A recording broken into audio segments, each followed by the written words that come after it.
ಈಗಲೇಸ್ಗೆ ಸ್ವಾಗತ. ಇವತ್ತಿನ ನಮ್ಮ ವಿಡಿಯೋ ಟಾಪಿಕ್ ಬಂದು ಬೆಂಗಳೂರಲ್ಲಿ ಇರುವಂಥ ಪ್ರಾಬ್ಲಮ್ಸು, ಅದರ ನಂತರ ಈ ಬೆಂಗಳೂರಲ್ಲಿ ಇರುವಂಥ ಪ್ರಾಬ್ಲಮ್ಸ್ಗೆ ಸೊಲ್ಯೂಷನ್ ಏನು, ಈ ಪ್ರಾಬ್ಲಮ್ಗೆ ಕಾಸ್ ಏನು ಅಂತ ಈ ವಿಡಿಯೋದಲ್ಲಿ ತಿಳ್ಕೊಳ್ಳೋಣ ಬನ್ನಿ. ಸೊ ಮೊದಲಿಗೆ ಬೆಂಗಳೂರಿಗೆ ಇರುವಂಥ ಮೇಜರ್ ಸಮಸ್ಯೆ ಬಂದು ಟ್ರಾಫಿಕ್ ಸಮಸ್ಯೆ. ನ್ಯೂಸ್ ಪೇಪರಲ್ಲಿ ಯಾವಾಗೂ ಕಂಟಿನ್ಯೂಸ್ ಆಗಿ ಬರುವಂಥ ನ್ಯೂಸ್ ಏನು ಅಂದರೆ ಬೆಂಗಳೂರು ಟ್ರಾಫಿಕ್ ಕಂಜೆಷನ್ನು.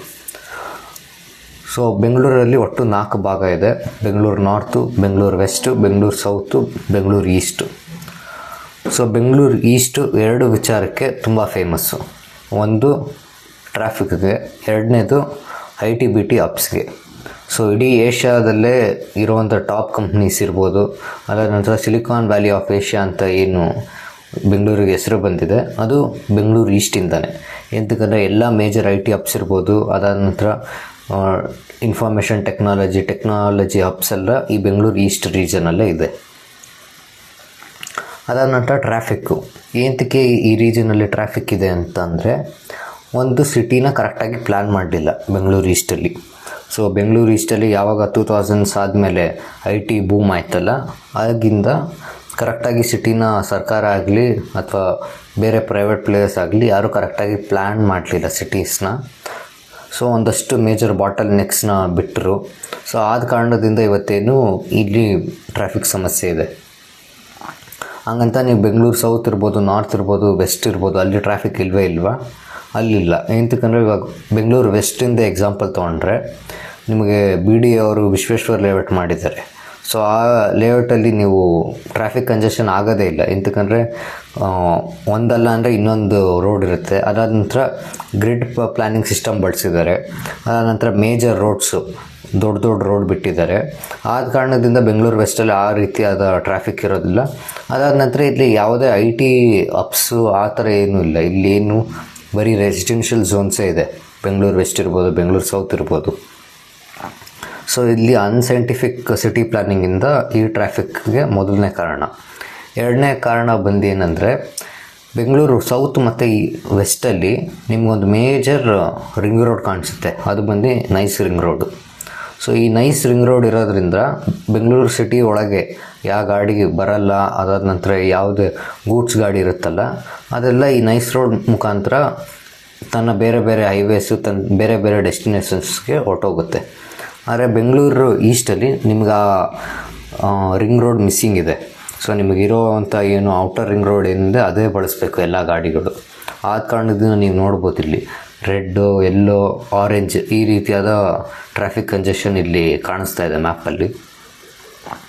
ಸೊ ನಮ್ಮ ಹತ್ರ ಇನ್ನೊಂದಷ್ಟು ಬೇರೆ ರೀತಿಯಾದ ಮಾರ್ಕ್ ಮಾಡಿರುವಂಥ ಮ್ಯಾಪ್ಸ್ ಇದೆ. ಸೊ ಅದನ್ನು ನೋಡೋಣ. ಮೊದಲಿಗೆ ಈ ಮ್ಯಾಪು. ಸೊ ಈ ಮ್ಯಾಪಲ್ಲಿ ನಾವು ನೋಡ್ಬೋದು, ಇದು ಮಂಗಳೂರಿಂದ ಬರುವಂಥ ಹೈವೇ, ಇದು ಮುಂಬೈಯಿಂದ ಬರುವಂಥ ಹೈವೇ. ಸೊ ಈ ಹೈವೇ ಬಂದು ಬೆಂಗಳೂರು ಕನೆಕ್ಟ್ ಆಗುತ್ತೆ. ಸೊ ಹೈವೇಸು ಒಳ್ಳೆಯದು, ಕನೆಕ್ಟಿವಿಟಿ ಚೆನ್ನಾಗಿರುತ್ತೆ.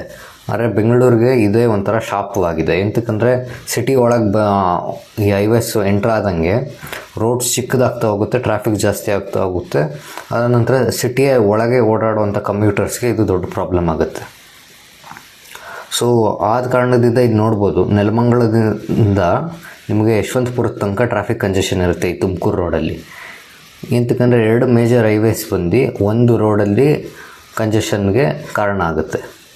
ಸೆಕೆಂಡ್ ಕಂಜೆಷನ್ ನಿಮಗೆ ಹೆಚ್ಚಾಗಿ ಕಾಣಿಸೋದು ಬಂದು ಈ ಅತ್ತಿಬೆಲೆಯಿಂದ ಎಲೆಕ್ಟ್ರಾನಿಕ್ ಸಿಟಿ, ಬೊಮ್ಮಸಂದ್ರ, ಇಲ್ಲಿ ಮೇಜರ್ ಕಂಜೆಷನ್ ಕಾಣಿಸುತ್ತೆ. ಎಂತಕ್ಕಂದರೆ ಈ ಹೊಸೂರು ಹತ್ರ ಏನು ಒಂದಷ್ಟು ಸಣ್ಣ ಸ್ಟೇಟ್ ಹೈವೇ, ಅದಾದ ನಂತರ ಸಣ್ಣ ನ್ಯಾಷನಲ್ ಹೈವೇಸ್ ತುಂಬಾ ಇದೆ. ಆದ ಕಾರಣದಿಂದ ಈ ಎಲ್ಲ ಹೈವೇಸು, ಈ ಎಲ್ಲ ಸ್ಟೇಟ್ ಹೈವೇಸು ಬಂದು ಈ ಅತ್ತಿಬೆಲೆ ಬಾಟಲ್ ನೆಕ್ಕಲ್ಲಿ ಜಾಯ್ನ್ ಆಗುತ್ತೆ. ಇಲ್ಲಿಂದ ನಿಮಗೆ ಎಲೆಕ್ಟ್ರಾನಿಕ್ ಸಿಟಿ ತನಕ ಏನು ಟ್ರಾಫಿಕ್ ಸಮಸ್ಯೆ ಉಂಟಾಗುತ್ತೆ. ಸೊ ಇದಕ್ಕೆ ಒಂದು ಸೊಲ್ಯೂಷನ್ ಏನಂತ ಅಂದರೆ ನೈಸ್ ರಿಂಗ್ ರೋಡು. ಸೊ ಈ ಕಡೆ ತುಮಕೂರು ರೋಡಿಂದ ಬರೋರು ಈ ನೈಸ್ ರಿಂಗ್ ರೋಡನ್ನ ಬಳಸಿ ಈ ಕಡೆ ಹೊಸೂರು ಮೇಲೆ ಹೋಗ್ಬೋದು. ಏನಂದರೆ ಅವಾಗೇನು ಡೆಸ್ಟಿನೇಷನ್ ಏನಾಗಿರಬೇಕು, ಆಗ ಸೌತ್ ತಮಿಳ್ನಾಡು, ಅದಾದ ನಂತರ ಈ ಕನ್ಯಾಕುಮಾರಿಗೆ ಹೋಗುವಂಥ ಗಾಡಿ ಮುಂಬೈಯಿಂದ ಅವ್ರು ಹಿಂಗೆ ಹೊಟ್ಟೋಗ್ತಾರೆ ನೈಸ್ ರೋಡನ್ನ ಬಳಸಿ. ಅದಾದ ನಂತರ ಇಲ್ಲಿಂದ ಬರುವಂಥ ಏನು ಗಾಡಿಗಳಿರುತ್ತೆ, ಯಾವುದು ಮುಂಬೈ ಮಂಗಳೂರಿಗೆ ಹೋಗಬೇಕು, ಆ ಗಾಡಿಗಳೆಲ್ಲ ನೈಸ್ ರೋಡ್ ಬಳಸಿ ಹೋಗುತ್ತೆ. ರೀಸೆಂಟಾಗಿ 20 ವರ್ಷ ಆದಮೇಲೆ ನೈಸ್ ರೋಡಲ್ಲೂ ಕಂಜೆಷನ್ ಪ್ರಾಬ್ಲಮ್ ಆಯಿತು ಅಂತ ಕೇಳ್ಪಟ್ವಿ. ಆದ ಕಾರಣದಿಂದ ಆ ರೋಡ್ನ ಇವಾಗ 6 ಲೇನ್ ಮಾಡ್ತಾಯಿದ್ದಾರೆ. ಸೊ ಈ ರೀತಿಯಾಗಿ ಟ್ರಾಫಿಕ್ ಸಮಸ್ಯೆ ಉಂಟಾಗಬಾರ್ದು ಅಂದರೆ ರಿಂಗ್ ರೋಡ್ಸ್ ಇರಬೇಕು, ತುಂಬ ಇಂಪಾರ್ಟೆಂಟು. ಸೊ ಇನ್ನೊಂದು ಸ್ಕ್ರೀನ್ಶಾಟ್ ನಿಮಗೆ ತೋರಿಸ್ತೀವಿ. ಸೊ ಇಲ್ಲಿ ನೀವು ಕಪ್ಪಕ್ಕೆ ಮಾರ್ಕ್ ಆಗಿರೋವಂಥ ಎಲ್ಲ ಇದು ಬಂದು ಮೇಜರ್ ಹೈವೇಸು. ಸೊ ರೆಡ್ಡೆಲ್ಲ ಮಾರ್ಕ್ ಆಗಿರೋದು ಬಂದು ಮೇಜರ್ ಟ್ರಾಫಿಕ್ ಝೋನ್ಸು. ಸೊ ಇಲ್ಲಿ ನೀವು ನೋಡ್ಬೋದು, ನಮ್ಮ ಇಂಟರ್ನ್ಯಾಷನಲ್ ಏರ್ಪೋರ್ಟಿಂದ ಒಂದು ರೋಡ್ ಬರುತ್ತೆ, ದೊಡ್ಡಬಳ್ಳಾಪುರದಿಂದ ಒಂದು ರೋಡು, ಈ ಕಡೆ ಚಿಕ್ಕಬಳ್ಳಾಪುರ, ಅದಾದ ನಂತರ ದೇವನಹಳ್ಳಿಯಿಂದ ಒಂದು ರೋಡು, ಇದೆಲ್ಲ ಬಂದು ಹೆಬ್ಬಾಳಕ್ಕೆ ಜಾಯ್ನ್ ಆಗುತ್ತೆ. ಈ ಸೈಡಿಂದ ತುಮಕೂರು ರೋಡಿಂದನೂ ಬರೋ ಗಾಡಿಗಳೆಲ್ಲ ಇಲ್ಲಿ ಬಂದು ಸ್ಟಕ್ ಆಗುತ್ತೆ, ಯಶವಂತಪುರ, ಗೊರಗುಂಟೆಪಾಳ್ಯ. ಇಲ್ಲಿ ಯಲಹಂಕ, ಚಿಕ್ಕಜಾಲ, ಅದಾದ ನಂತರ ದೇವನಹಳ್ಳಿಯಿಂದ ಬರೋ ಗಾಡಿಗಳೆಲ್ಲ ಹೆಬ್ಬಾಳಲ್ಲಿ ಸ್ಟಕ್ ಆಗುತ್ತೆ. ಹೆಬ್ಬಾಳಿಂದ ನಿಮಗೆ ಹತ್ತತ್ರ KR ಪುರಂ ಇರ್ಬೋದು, ಹತ್ತತ್ರ ನೀವು ಏನು ಎಲೆಕ್ಟ್ರಾನಿಕ್ ಸಿಟಿ ತನಕ ನಿಮಗೆ ಟ್ರಾಫಿಕ್ ಇದ್ದೇ ಇರುತ್ತೆ. ಕಾರಣ ಬಂದು ಈ ಎಲ್ಲ ಗಾಡಿಗಳಿಗೂ ಯಾವುದೇ ರಿಂಗ್ ರೋಡ್ ಇಲ್ಲ. ಏನು ಗೂಡ್ಸ್ ಗಾಡಿಗಳೆಲ್ಲ ರಿಂಗ್ ರೋಡ್ ಬಳಸಿ ಬೆಂಗಳೂರನ್ನ ಬೈಪಾಸ್ ಮಾಡ್ಕೊಂಡು ಹೋಗೋಕ್ಕೆ ಇಲ್ಲಿ ಯಾವುದೇ ರೀತಿಯಾದ ರಿಂಗ್ ರೋಡ್ ಇಲ್ಲ, ಅದಾದ ನಂತರ ಆಲ್ಟರ್ನೇಟ್ ರೋಡ್ಸ್ ಇಲ್ಲ.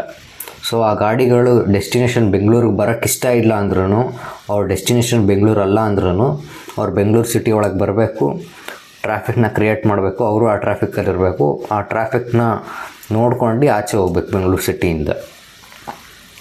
ಸೊ ಈ ಕಾರಣಕ್ಕೋಸ್ಕರ ಬೆಂಗಳೂರಿಗೆ ಒಂದಲ್ಲ 2, 3 ರಿಂಗ್ ರೋಡ್ ಇದ್ರೂ ಸಫಿಷಿಯೆಂಟ್ ಅಲ್ಲ ನಮ್ಮ ಪ್ರಕಾರ. ಎಂತಕ್ಕಂದರೆ ಇಲ್ಲಿ ನಿಮ್ಗೆ ತೋರಿಸ್ತೀವಿ,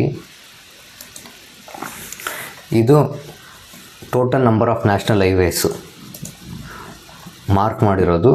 ಸೊ ಈ ಇಮೇಜಲ್ಲಿ ನೀವು ನೋಡ್ಬೋದು ಬೆಂಗಳೂರು ಹತ್ರ ಎಷ್ಟು ಹೈವೇಸ್ ಬಂದು ಈ ಬೆಂಗಳೂರು ಸುತ್ತಮುತ್ತ ಬಂದು ಎಂಡ್ ಆಗುತ್ತೆ, ಅಲ್ಲಿಂದ ಮೇಜರ್ ಡೈವರ್ಷನ್ ತೊಗೊಳುತ್ತೆ. ಸೊ ನೀವು ಅದೇ ಥರ ಹೈದ್ರಾಬಾದ್ ಎಕ್ಸಾಂಪಲ್ ತೊಗೊಂಡ್ರೆ, ಹೈದ್ರಾಬಾದ್ ಹತ್ರ ಒಂದು ಮೇಜರ್ ಹೈವೇ ಬರುತ್ತೆ, ಇನ್ನು 2 ಮೇಜರ್ ಹೈವೇ ಬಂದು ಸೆಂಟ್ರಲ್ ಕನೆಕ್ಟ್ ಆಗುತ್ತೆ ಹೈದ್ರಾಬಾದ್ಗೆ. ಇಲ್ಲಿ ನೀವು ಬೆಂಗಳೂರು ಹತ್ರ ನೋಡಿದ್ರೆ ಮಂಗಳೂರಿಂದ ಚೆನ್ನೈಗೆ ಹೋಗೋಂಥ ಹೈವೇ ಮಧ್ಯದಲ್ಲಿ ಬೆಂಗಳೂರು ಬರುತ್ತೆ.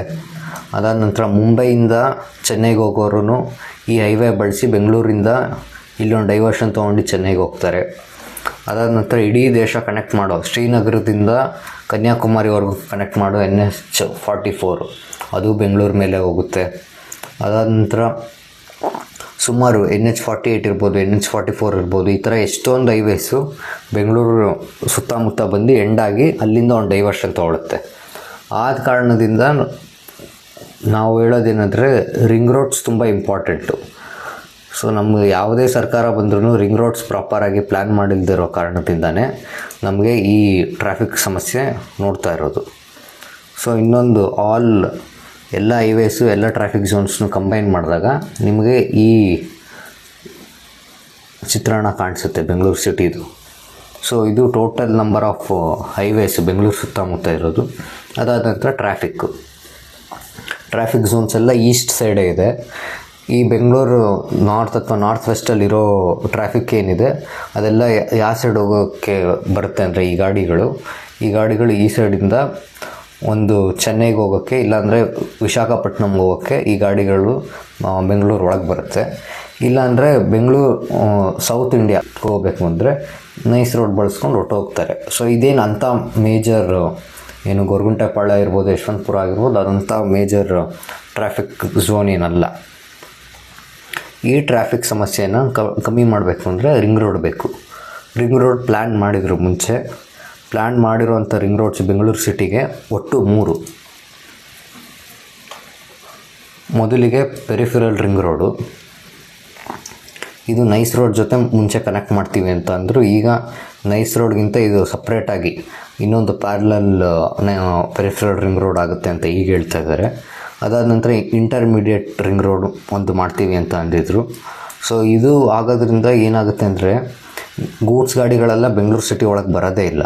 ಸೊ ಅದೆಲ್ಲ ಆಚೆನೇ ಹೊಟ್ಟೋಗುತ್ತೆ. ಅದಾದ ನಂತರ ಎಸ್ ಟಿ ಆರ್ ಆರ್ ಈಗ ಆಲ್ರೆಡಿ ಕೆಲಸನೂ ನಡೀತಿದೆ. ಫೇಸ್ 1 ನೋಡ್ಬೋದು, ಹತ್ತತ್ರ ದೇವನಹಳ್ಳಿ, ಹೊಸಕೋಟೆ ತನಕ ಈಗ ಕೆಲಸನೂ ಮುಗಿಸಿದ್ದಾರೆ. ಸೊ ಫೇಸ್ 1 ಕೆಲಸ ನಡೀತಿದೆ, ಫೇಸ್ 2 ಇನ್ನೂ ಮಾಡಬೇಕು.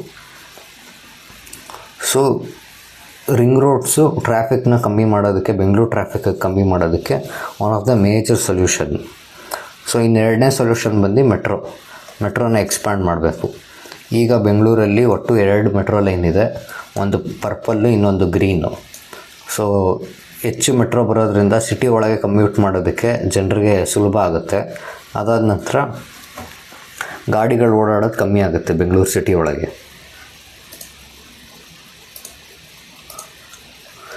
ಸೊ ಈಗ ಏನು ನೋಡ್ತಾ ಇದ್ದೀರ ಈ ಇಮೇಜಲ್ಲಿ ನೀವು ಎಲ್ಲ ಎಕ್ಸ್ಪ್ರೆಸ್ ವೇಸು, ಎಲ್ಲ ಹೈವೇಸು, ಅದಾದ ನಂತರ ರಿಂಗ್ ರೋಡ್ಸ್ನ ಮಾರ್ಕ್ ಮಾಡಿದ್ದಾರೆ.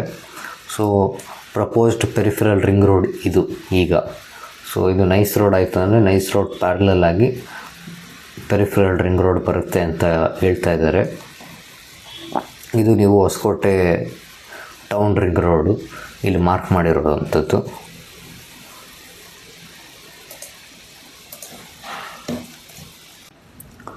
ಸೊ ಬೆಂಗಳೂರಲ್ಲಿ ಮಾತ್ರ ಎಂತಕ್ಕೆ ಟ್ರಾಫಿಕ್ ಸಮಸ್ಯೆ ಇದೆ ಅಂತ ತಿಳ್ಕೊಂಡ್ವಿ. ಹಂಗಂತ ಬೇರೆ ಸಿಟೀಸಲ್ಲಿ ಇಲ್ವಾ ಟ್ರಾಫಿಕ್ಕು? ಬೇರೆ ಸಿಟೀಸಲ್ಲೂ ಈ ಪ್ರಾಬ್ಲಮ್ ಇತ್ತು. ಅದನ್ನು ಅವರು ರಿಂಗ್ ರೋಡ್ಸ್ ಮೂಲಕ, ಅದಾದ ನಂತರ ಸೂಕ್ತ ವ್ಯವಸ್ಥೆ ಮಾಡ್ಕೊಂಡು ಟ್ರಾಫಿಕ್ನ ಕಮ್ಮಿ ಮಾಡ್ಕೊಂಡಿದ್ದಾರೆ. ಇವಾಗ ಬೆಂಗಳೂರು ಥರನೇ ಎಕ್ಸಾಂಪಲ್ ಹೈದರಾಬಾದ್ ತೊಗೊಳೋಣ. ಬೆಂಗಳೂರಷ್ಟು ನ್ಯಾಷನಲ್ ಹೈವೇಸ್ ಅಲ್ಲೇನು ಬಂದು ಕನ್ವರ್ಜ್ ಆಗೋಲ್ಲ ಅಥವಾ ಡೈವರ್ಜ್ ಆಗೋಲ್ಲ. ಹಂಗೂ ಒಂದು 2-3 ಮೇಜರ್ ನ್ಯಾಷನಲ್ ಹೈವೇಸ್ ಬರುತ್ತೆ. ಒಂದು 44, ಅದಾದ ನಂತರ 65, ಅದಾದ ನಂತರ 163 ಈ ನ್ಯಾಷನಲ್ ಹೈವೇಸ್ ಬರುತ್ತೆ. ಆದರೆ ಅವರು ಆ ಪ್ರಾಬ್ಲಮ್ನ ಹೆಂಗೆ ಸರಿ ಮಾಡ್ಕೊಂಡಿದ್ದಾರೆ ಅಂತಂದರೆ, ಈಗ ಬೆಂಗಳೂರು ಮ್ಯಾಪ್ ಓಪನ್ ಮಾಡಿದ್ರೆ ಒಂದು ಸ್ಟ್ರೆಚ್ ಮಾತ್ರ ನೀವು ಏನು ನೈಸ್ ರೋಡ್ನ ನೋಡ್ತೀರ ಸಿಟಿ ಆಚೆ. ಅದೇ ನೀವು ಹೈದರಾಬಾದ್ ಓಪನ್ ಮಾಡಿದ್ರೆ, ಇದು ಹೈದರಾಬಾದು, ಅಲ್ಲಿ ನಾವು ತೋರಿಸಿದಂಥ ಹೈವೇ ಇದು, ಅದಾದ ನಂತರ ಇದು, ಈ 2 ಮೇಜರ್ ಹೈವೇ ಇದೆ.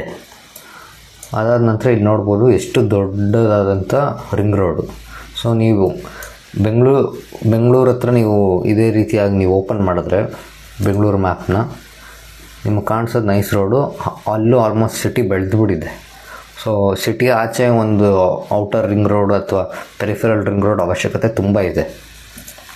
ಅದೇ ನೀವು ಹೈದರಾಬಾದ್ ನೋಡಿದ್ರೆ ಅವ್ರು ಮಾಡ್ಕೊಂಡಿರೋಂಥ ಏನು ರಿಂಗ್ ರೋಡ್ ಇದೆ ಅದೇ ಎಷ್ಟು ದೊಡ್ಡದಾಗಿದೆ, ಎಷ್ಟು ವಿಶಾಲವಾಗಿದೆ ಅಂದರೆ ಇನ್ನೂ ಡೆವಲಪ್ಮೆಂಟ್ ಮಾಡೋದಕ್ಕೆ ಜಾಗ ಇದೆ ರಿಂಗ್ ರೋಡಿಂದ ಒಳಗೆ. ಅದಾದ ನಂತರ ಹೈದರಾಬಾದ್ಗೆ ಯಾವ ಗಾಡಿ ಬರಬಾರ್ದು ಅಥವಾ ಅವ್ರದ್ದೇನು ಹೈದರಾಬಾದ್ ಅವ್ರ ಡೆಸ್ಟಿನೇಷನ್ ಅಲ್ಲ ಅಂದರೆ ಸೀದಾ ಈ ರೋಡು ಬಳಸಿ ಹೈದರಾಬಾದ್ನ ಬೈಪಾಸ್ ಮಾಡ್ಕೊಂಡು ಹೊರ್ಟೋಗ್ತಾರೆ. ಸೊ ಅಲ್ಲಿ ಏನು ನಿಮಗೆ ಟ್ರಕ್ಸು, ಗೂಡ್ಸ್ ಗಾಡಿಗಳು ಅವ್ರು ಯಾರೂ ಸಿಟಿ ಒಳಗೆ ಬರೋದೇ ಇಲ್ಲ. ಅವ್ರು ಹೈದರಾಬಾದಲ್ಲಿ ಅವ್ರ ಕೆಲಸ ಇಲ್ಲ ಅಂದರೆ ಸೀದಾ ಹೈದರಾಬಾದಿಂದ ಆಚೆ ಹೊರಟೋಗ್ತಾರೆ. ಅದೇ ಬೆಂಗಳೂರಲ್ಲಿ ನಿಮ್ಗೆ ಆ ಥರ ಆಪ್ಷನ್ನೇ ಇಲ್ಲ. ನೀವು ಬೆಂಗಳೂರೊಳಗೆ ಬರಬೇಕು, ಸಿಟಿ ಒಳಗೆ ಹೆಬ್ಬಾಳ, ಮಾರ್ತಳ್ಳಿ ಇದೆಲ್ಲ ದಾಟ್ಕೊಂಡು ನೀವು ಎಲೆಕ್ಟ್ರಾನಿಕ್ ಸಿಟಿ ಮೇಲೆ ಆಚೆ ಹೋಗಬೇಕು. ಇದು ಪ್ರಾಬ್ಲಮ್ಮು. ಸೊ ಈ ರೀತಿಯಾಗಿ ಪ್ರಾಪರಾಗಿ ರಿಂಗ್ ರೋಡ್ಸು, ಅದಾದ ನಂತರ ಏನು ಹೈವೇಸ್ನ ನಾವು ಕರೆಕ್ಟಾಗಿ ನೋಡಿಕೊಂಡ್ರೇ ನಮಗೆ ಟ್ರಾಫಿಕ್ ಸಮಸ್ಯೆ ಕಮ್ಮಿ ಆಗುತ್ತೆ. ಈಗ ಪೆರಿಫೆರಲ್ ರಿಂಗ್ ರೋಡ್ ಮತ್ತೆ ಜನ ವಿರೋಧ ವ್ಯಕ್ತಪಡಿಸ್ತಾ ಇದ್ದಾರೆ. ಸೊ ಒಂದು 10-20 ವರ್ಷದಿಂದ ನೈಸ್ ರೋಡ್ಗೂ ಈ ರೀತಿಯಾದ ವಿರೋಧ ವ್ಯಕ್ತವಾಗಿತ್ತು. ಆಗೇನ ನೈಸ್ ರೋಡ್ ಕೈ ಬಿಟ್ಟಿದ್ದಿದ್ರೆ ಇವತ್ತು ಬೆಂಗಳೂರು ವೆಸ್ಟ್ ಏನಿದೆ, ಏನು ನೈಸ್ ರೋಡಿಂದ ಎಲ್ಲಿ ಬೆಂಗಳೂರು ವೆಸ್ಟಲ್ಲಿ ಟ್ರಾಫಿಕ್ ಸಮಸ್ಯೆ ಇಲ್ವಲ್ಲ, ಬೆಂಗಳೂರು ವೆಸ್ಟಲ್ಲೂ ಟ್ರಾಫಿಕ್ ಸಮಸ್ಯೆ ಆಗ್ತಿತ್ತಾಗ. ಆಗ ಬೆಂಗಳೂರು ವೆಸ್ಟಲ್ಲಿ ಏನು ಈ ಬರುವಂಥ ಹೈವೇ ಏನಿದೆ ಅವರು ಒಳಗೆ ಬಂದು ಈ ರೀತಿಯಾಗಿ ಬೈಪಾಸ್ ಮಾಡ್ಕೊಂಡು ನಮ್ಮ ಏನು ಔಟರ್ ರಿಂಗ್ ರೋಡ್ ಏನಿದೆ ಅದು ಬೆಂಗಳೂರು ವೆಸ್ಟ್ ಸೈಡೂ ಕಂಜೆಷನ್ನಿಂದ ಪ್ರಾಬ್ಲಮ್ ಆಗ್ತಿತ್ತು. ಸೊ ಈಗ ಪೆರಿಫೆರಲ್ ರಿಂಗ್ ರೋಡು ನಮ್ಮ ಸಿಟಿಗೆ ತುಂಬ ಅಗತ್ಯವಾಗಿದೆ, ಅವಶ್ಯವಾಗಿದೆ. ಸೊ ನಾವು ಪೆರಿಫೆರಲ್ ರಿಂಗ್ ರೋಡ್ ಬೇಗ ಜನರಿಗೆ ಸೂಕ್ತವಾದ ಕಾಂಪನ್ಸೇಷನ್ ಕೊಟ್ಟು ಮಾಡಬೇಕು ಅಂತ ಸರ್ಕಾರಕ್ಕೆ ಕೇಳ್ಕೊತೀವಿ. ಹೌದು, ಸರ್ಕಾರ ಪ್ರಾಜೆಕ್ಟ್ಸ್ನ ಡಿಲೇ ಮಾಡಿತ್ತು, ಅದಾದ ನಂತರ ಸರ್ಕಾರನೂ ಪ್ರಾಪರ್ ಕ್ಲಾರಿಟಿ ಕೊಡಲ್ಲ ಈ ರೀತಿಯಾದ ಪ್ರಾಜೆಕ್ಟ್ಸಲ್ಲಿ. ಹಂಗಂತ ಈ ರೀತಿಯಾದ ಪ್ರಾಜೆಕ್ಟ್ಸ್ನ ನಾವು ವಿರೋಧ ಮಾಡ್ಕೊಂಬಂದರೆ ಸಿಟಿ ಬೆಳೆಯೋದಕ್ಕೆ ಅಥವಾ ಸಿಟಿ ಚೆನ್ನಾಗಾಗೋದಕ್ಕೆ ಆಗೋದಿಲ್ಲ. ಸೊ ಇನ್ನು ಮಿಕ್ಕಿದ 2 ಏನು ಪ್ರಾಜೆಕ್ಟ್ನ ತೋರಿಸ್ತೀವಿ, ಇಂಟರ್ಮೀಡಿಯೇಟ್ ರಿಂಗ್ ರೋಡ್ ಇರ್ಬೋದು, ಪೆರಿಫೆರಲ್ ರಿಂಗ್ ರೋಡ್ ಇರ್ಬೋದು, ಸರ್ಕಾರ ಜನರಿಗೆ ಸೂಕ್ತವಾದ ಕಾಂಪನ್ಸೇಷನ್ನ ಕೊಟ್ಟು ಅಕ್ವೈರ್ ಮಾಡ್ಕೊಂಡು ಪ್ರಾಜೆಕ್ಟ್ಸ್ನ ಬೇಗ ಮಾಡಬೇಕು ಅಂತ ಕೇಳ್ಕೊಳ್ತೀವಿ. ಅದಾದ ನಂತರ ಸ್ಕೈ ಡೆಕ್ಕು ಏರ್ಪೋರ್ಟ್ ಬಗ್ಗೆನೂ ಮಾತಾಡ್ತಾ ಇದ್ದಾರೆ.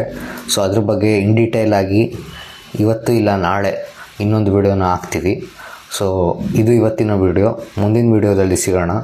ಅಲ್ಲಿವರೆಗೂ ಲೈಕ್ ಮಾಡಿ, ಶೇರ್ ಮಾಡಿ, ಸಬ್ಸ್ಕ್ರೈಬ್ ಮಾಡಿ. ಅದಾದ ನಂತರ ನಮ್ಮ ಚಾನಲಲ್ಲಿ ಈಗ ನೀವು ಸಬ್ಸ್ಕ್ರಿಪ್ಷನ್ನು ತೊಗೊಬೋದು. ಸೊ ನೀವೇನಾದರೂ ನಮ್ಮ ಕೆಲಸ ನಿಮ್ಗೆ ಇಷ್ಟ ಆಯಿತು ಅಂದರೆ ಮೆಂಬರ್ಶಿಪ್ ತೊಗೊಳ್ಳಿ. ಸೊ ಮೆಂಬರ್ಶಿಪ್ ತೊಗೊಳ್ಳೋದ್ರಿಂದ ನಿಮಗೇನು ಅಡ್ವಾಂಟೇಜ್ ಅಂದರೆ ನಿಮ್ಮ ಕಮೆಂಟ್ಸ್ಗೆ ಪ್ರಯಾರಿಟಿ ರಿಪ್ಲೈ. ಅದಾದ ನಂತರ ನೀವು ನಮ್ಮ ಜೊತೆ ಡೈರೆಕ್ಟಾಗಿ ಕನೆಕ್ಟ್ ಆಗ್ಬೋದು. ಸೊ ನಿಮ್ಗೇನೇ ಡೌಟ್ಸ್ ಇರ್ಬೋದು, ಏನೇ ಇನ್ಫಾರ್ಮೇಷನ್ ಬೇಕಿದ್ದರೂ ನೀವು ಮೆಂಬರ್ ಆದರೆ ನಾವು ನಿಮಗೆ ಕೊಡ್ಬೋದು. ಸೊ ಮೆಂಬರ್ಶಿಪ್ ಶುರು ಆಗೋದು 29 ರೂಪಾಯಿ ತಿಂಗಳಿಗೆ. ಇನ್ನೊಂದು ಸೂಪರ್ VIP ಅಂತ ಇದೆ, 120 ರೂಪಾಯಿ ತಿಂಗಳಿಗೆ. ಸೊ ಇದು ಇವತ್ತಿನ ವಿಡಿಯೋ. ಮುಂದಿನ ವಿಡಿಯೋದಲ್ಲಿ ಸಿಗೋಣ. ಧನ್ಯವಾದ.